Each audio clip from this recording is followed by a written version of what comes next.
que bom estarmos aqui novamente. Nós agradecemos a Deus por mais essa oportunidade de poder compartilhar a palavra do Senhor com os irmãos. Hoje nós vamos trabalhar de uma forma bem especial o Salmo de número 91, que fala sobre algo que nós tanto almejamos, que nós buscamos, nós desejamos para nós mesmos, para as nossas próprias famílias. Este é um salmo que trata da nossa segurança em Deus. E segurança é o tipo de verdade que nós estamos em busca. Todo ser humano está em busca de segurança. Nós temos planos de seguro, nós temos planos de saúde, as nossas casas são seguradas, ou cercadas com cercas elétricas, outros com alarmes, o nosso carro tem seguro. Então, uma coisa que está lá no anseio do nosso coração é segurança, estabilidade. E esse salmo nos ajuda a compreender, a entender que a verdadeira segurança, a nossa única segurança, a nossa única estabilidade, ela só pode ser depositada e encontrada, confiada somente no ser de Deus. Nada mais nesse mundo, nada mais neste universo pode nos dar segurança estável, estabilidade fundamentada, estruturada, de modo que nós possamos ter paz, nós possamos ter alegria, independente das circunstâncias que nós enfrentamos na vida. E hoje nós estamos passando aí por situações difíceis, assustadoras, para muitas famílias têm sido avassaladoras, têm ceifado vidas, e nós então rogamos aos irmãos que nos acompanhem nesse Salmo de número 91. Vejam bem, do primeiro versículo ao versículo 4, nós temos aí a introdução do Salmo mostrando como que um cristão, qual é a base, onde está o fundamento da segurança do cristão. Então nós encontramos aí no versículo 1 até o versículo 4, mostrando Deus como nossa única segurança, o nosso único fundamento para nós termos total segurança, plena segurança. E é bom ressaltar aqui que ter total segurança em Deus, plena segurança de Deus, não significa isenção de dores, isenção de choro, isenção de sofrimento e até mesmo de perdas. Não é? Então vejam bem, do versículo 5 até o versículo 10, essa segurança ela não vem por si só, ela exige algumas implicações, ela tem implicações, ela requer algo de nós, assim como Deus tem a sua fidelidade, a sua retidão e justiça nessa segurança que Ele nos concede, que Ele nos fornece, nós também temos implicações a serem obedecidas, a serem exercitadas. Do versículo 11 até o versículo 13, nós temos aí a explicação que o salmista nos dá com respeito a essa segurança, a forma, a maneira, como que Deus usa, o que Deus usa, o tempo de Deus para Ele nos fornecer essa segurança, essa estabilidade. E do versículo 14 ao versículo 16, nós temos aí um detalhe bem específico, bem minucioso, do cuidado paternal de Deus, da generosidade de Deus, do amor de Deus para conosco, o tratamento dele todo especial de um pai que se compadece do filho, um cuidado paternal, um cuidado todo atencioso, um cuidado onde ele expressa um apego a nós, um amor por nós, uma fidelidade para conosco. Então vejam bem, como primeiro ponto nós vamos olhar do versículo 1 até o versículo 4, você estabelece aí, olha, só Deus é a nossa segurança inabalável. Você não encontrará, não se iluda, não permita que o seu coração te engane, dizendo a você que você encontrará segurança no dinheiro, nas mansões cheias de alarmes e prédios enormes, muros enormes de proteção, com seguranças ao seu lado, plano de saúde do mais alto nível. Nada disso te dá total segurança, segurança inabalável. Somente Deus é a nossa segurança inabalável. Observe como que ele começa o salmo aí no primeiro versículo do Salmo 91. Ele diz assim, olha, o que habita no esconderijo do Altíssimo e descansa à sombra do Onipotente. Observe que ele está aqui nos ensinando que Deus, o ser de Deus, a pessoa de Deus é a nossa própria segurança. Ele é o nosso próprio refúgio. Não é que Deus providenciará segurança e estabilidade para nós. Ele está dizendo assim, olha, esse Altíssimo, né, aquele que habita no esconderijo do Altíssimo, aquele que descansa à sombra do Onipotente. Então vejam bem, ele está dizendo, ele é o nosso refúgio e a nossa força. A expressão do Salmo é mostrar assim, o amor de Deus e o poder de Deus é quem nos sustenta, é quem nos mantém. Irmãos, como isso mudaria a nossa vida, a nossa fé, a nossa esperança, se nós adquiríssemos maturidade de entender isso. Olha, Deus é o nosso refúgio e a nossa força.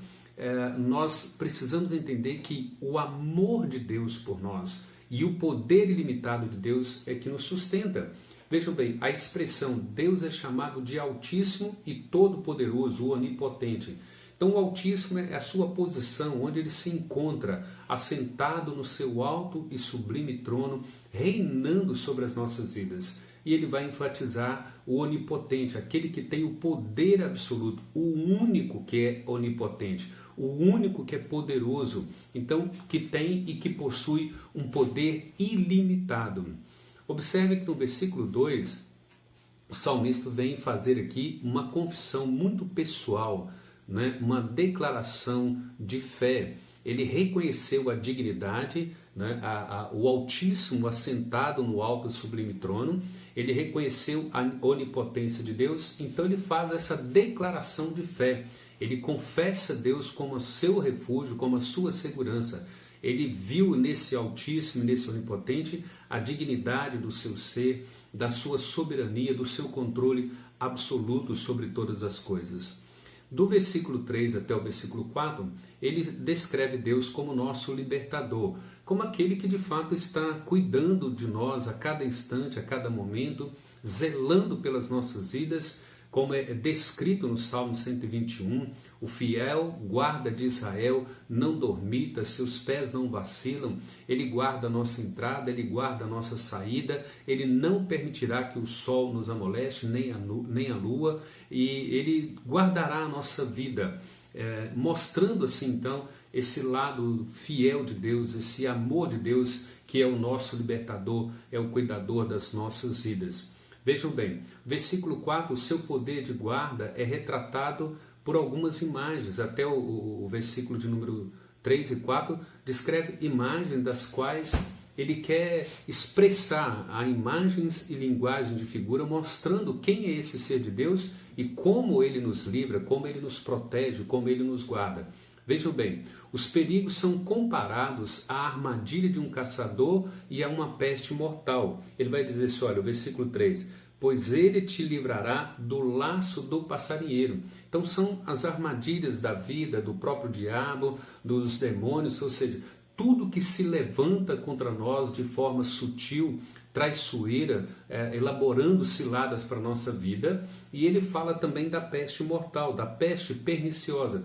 Então ele observa que os perigos aqui são comparados às armadilhas de um caçador e a uma peste mortal. Vejam bem, o que isso implica? Isso implica que esses elementos são elementos de surpresa e perigo. Ou seja, é aquilo que é inevitável, aquilo que é inesperado, aquilo que acontece quando nós não estamos esperando, quando nós não estamos observando, quando nós não estamos atentos. Nós não percebemos, nós não conseguimos ver quais são as armadilhas de Satanás, quais são as ciladas dele, quais são as enfermidades, quais são as pandemias, os vírus que nos cercam ao redor. E Deus aqui está mostrando que ele usa essas imagens e linguagem de figuras para demonstrar o seu cuidado, o zelo dele em todos os aspectos. Vejam bem, uma observação. A armadilha do caçador geralmente não é vista até que a gente caia nela, ou que o animal caia nessa armadilha. E isso vem mostrar o quê? Que tanto essa armadilha como a peste mortal elas são inesperadas, elas são coisas que chegam até nós e não pedem permissão, não pede permissão para que entre na nossa vida, para que nos ataque, para que nos destrua. Isso é um intruso na nossa vida, né, da ação, quem sabe do próprio diabo, quem sabe da própria natureza, quem sabe tão somente por causa da entrada do pecado no mundo, e nós sofremos essas consequências. Contudo, vejam bem, o que o salmista está dizendo a mim e a você é que, seja o perigo invisível ou incurável, a proteção de Deus é sempre adequada.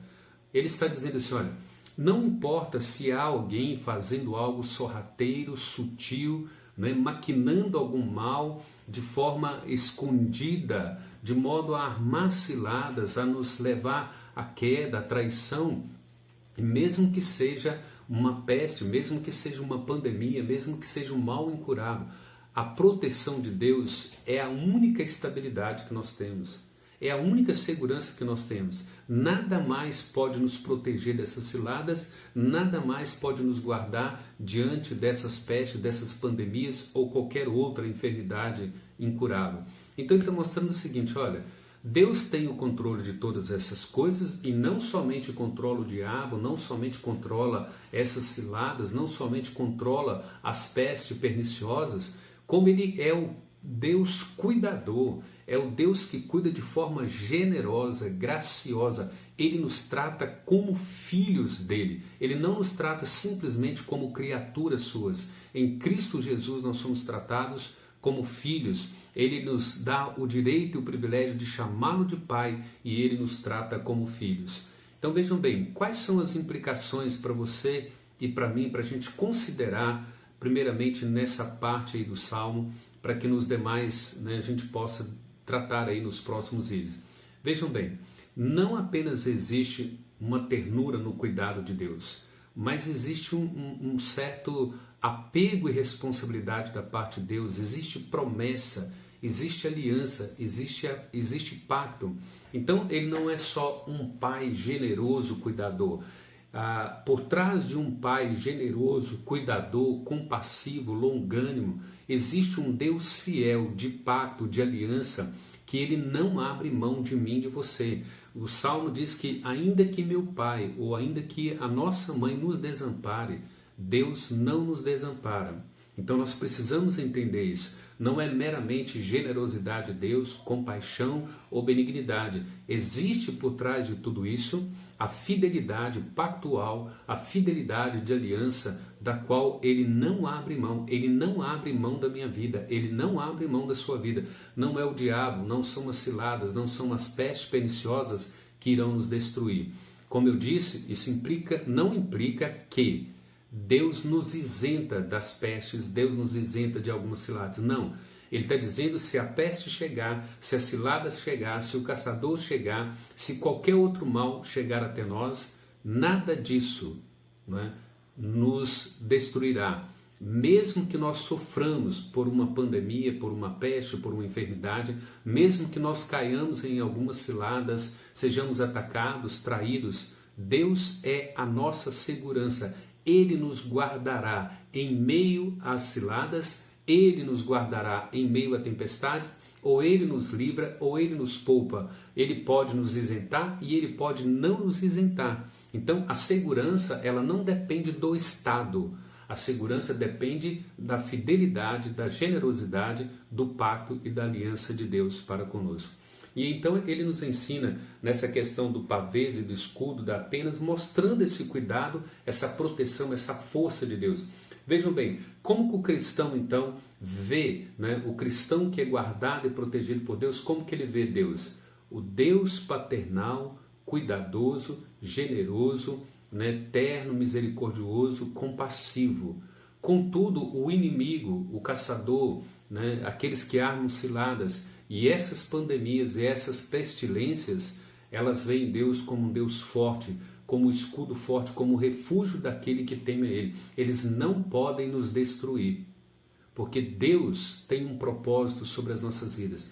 e se Ele nos fizer passar por uma pandemia, se Ele nos permitir ser acometidos por qualquer uma peste, se Ele permitir que alguém levante alguma cilada, é porque Ele tem um propósito muito sábio, muito soberano, e Ele diz que todas essas coisas, no fim último, vão cooperar para o nosso bem e para a glória dEle. Então que Deus aplique essa palavra ao seu coração, ao meu coração, e que nós possamos dizer: só Deus é a nossa segurança inabalável. Nós habitamos, no esconderijo do Altíssimo e descansamos debaixo das asas do Onipotente. Deus te abençoe, Deus te guarde, Deus te sustente, para a honra e para o louvor dEle, para a glória dEle. Que Deus assim nos dê um dia abençoado e que Deus assim nos sustente para Ele. Louvado seja o nome dEle. Um abraço a todos e até mais.